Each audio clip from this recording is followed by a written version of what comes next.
आज की हमारी वर्कशीट नंबर 26 रहेगी विज्ञान विषय से संबंधित, जो कक्षा 6 की वर्कशीट रहेगी। ये हमारी बुधवार यानी कि 20 जनवरी की वर्कशीट रहेगी। सबसे पहले विद्यार्थी का नाम की जगह बच्चे अपना नाम डालेंगे। कक्षा अध्यापक के नाम की जगह वो अपने कक्षा अध्यापक या अध्यापिका का नाम जो है वो डालेंगे।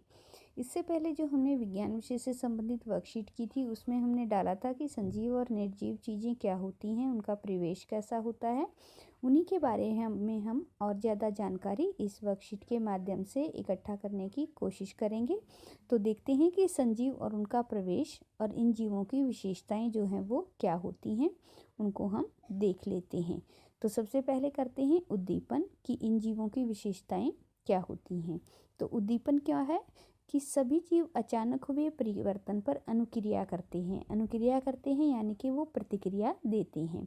वातावरण में होने वाले इन परिवर्तनों को उद्दीपन कहते हैं, और इन्हीं को हम क्या कहते हैं, जो फिर वो चेंजेज आते हैं जो उनकी प्रतिक्रिया के बाद, उनको हम उद्दीपन के नाम से जानते हैं। जैसे अचानक अधिकांश प्रकाश होने पर मनुष्य तथा जानवर अपनी स्थिति के अनुसार अनुक्रिया करते हैं। मान लीजिए कि अचानक से आप बैठे हुए हैं और आपकी आंखों पर तेज प्रकाश आता है, तो आपकी आंखें जो है वो एकदम से बंद हो जाएंगी। तो ये जो आपकी प्रतिक्रिया रहेगी वो क्या रहेगी, वो उद्दीपन रहेगी। कि जो अनुक्रिया आप दे रहे हैं वो किसकी वजह से दे रहे हैं, वो उद्दीपन की वजह से दे रहे हैं। और उद्दीपन यहाँ पर क्या रहेगा, उद्दीपन जो रहेगा वो प्रकाश रहेगा। अब चलिए, यहाँ पर हमें एक अभ्यास दिया गया है कि रसोई घर में अचानक बल्ब जलाने से कॉकरोच किस प्रकार की अनुक्रिया करते हैं। तो हमें पता है कि अचानक से बल्ब जलाने पर कॉकरोच जो है वो भाग जाते हैं। तो यहाँ पर आप क्या लिखेंगे कि लाइट जलते ही कॉकरोच क्या करते हैं, वो भाग जाते हैं। जैसे कि अचानक अगर हमारी आंखों पे कोई प्रकाश छोड़ता है तो हमारी आंखें जो है वो बंद हो जाती हैं। अब चलते हैं कि क्या संजीवों में उत्सर्जन होता है। तो देखते हैं कि उत्सर्जन क्या होता है। सभी संजीव भोजन करते हैं। हमें पता है कि संजीव कौन होते हैं, जो सांस लेते हैं, जो चलते फिरते हैं, जिन्हें भोजन की आवश्यकता होती है। तो यहाँ पर बताया गया है कि सभी संजीव भोजन करते हैं। आहार का केवल कुछ ही भाग शरीर के द्वारा प्रयोग में आता है और बाकी अपशिष्ट के रूप में शरीर से बाहर निकाल देता है। और ये जो प्रक्रिया होती है इसी को उत्सर्जन कहते हैं। कि जिस प्रकार से हम बॉडी हमारी, उसको जितना भी हम भोजन लेते हैं उस सभी की आवश्यकता नहीं होती, वो अपनी ज़रूरत के अनुसार कुछ भोजन अंदर ले लेता है और बाकी को वो वेस्ट मटेरियल में चेंज कर देता है, और जब वो बाहर निकलता है वही जो है प्रक्रिया उत्सर्जन कहलाती है। अब चलते हैं आगे की तरफ और हम देखेंगे कि क्या सभी जीव अपने बच्चों को जन्म देते हैं। कि जितने भी हम संजीव की बात करते हैं, क्या सभी बच्चों को ही जन्म देते हैं या फिर कोई और भी तरीका है। तो देखिए कि आप सभी जीव अपने बच्चों को जन्म देते हैं। प्रजनन करने की प्रक्रिया पौधों और जंतुओं से अलग होती है।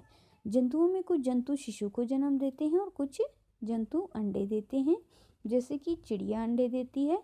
कुछ पौधे बीजों द्वारा प्रजनन करते हैं और कुछ पौधे अपनी कायिक भागों द्वारा नए पौधे उत्पन्न करते हैं। जैसे कि आलू की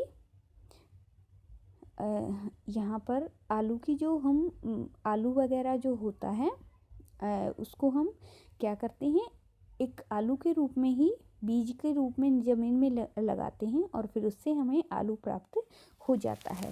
लेकिन कुछ पौधे ऐसे होते हैं जैसे मूली, गाजर, जिनको हम एक बीज के माध्यम से जो है वो उगाते हैं। उसी तरीके से कुछ जीव क्या होते हैं, वो सीधा ही शिशु को जन्म देते हैं। लेकिन कुछ जीव क्या होते हैं, वो अंडे देते हैं। जैसे कि ऑस्ट्रिच हुआ, कुछ पक्षी हुए, वो सभी अंडे देते हैं और कुछ समय पश्चात जो है उनमें से उनके बच्चे जो है वो निकलते हैं।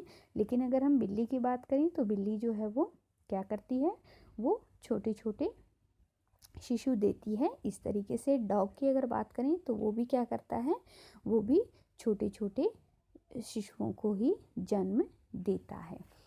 और यहाँ पर अब इस गतिविधि को भी कंप्लीट करते हैं। और यहाँ पर हमें बताया गया है कि 3 जीवों के नाम लिखिए जो अंडे देते हैं और जो शिशु को जन्म देते हैं। तो जो अंडे देते हैं उनमें हम लिखेंगे चिड़िया हुई, कबूतर हुआ, मुर्गी हुई, ये सभी क्या होता है, अंडे देते हैं। और साथ ही साथ जो शिशु को जन्म देते हैं वो हमारी हो जाएगी बिल्ली, कुत्ता और गाय, ये सभी शिशु को जन्म देते हैं। लेकिन चिड़िया, मुर्गी और कबूतर जो हैं वो क्या करते हैं, वो अंडे देते हैं।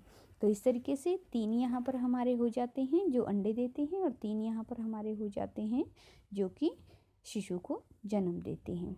अब देखते हैं इधर कि क्या बताया गया है कि गति जो होती है वो सभी जीवों के द्वारा की जाती है, यानी कि सभी जीव जो हैं वो मूवमेंट्स करते हैं।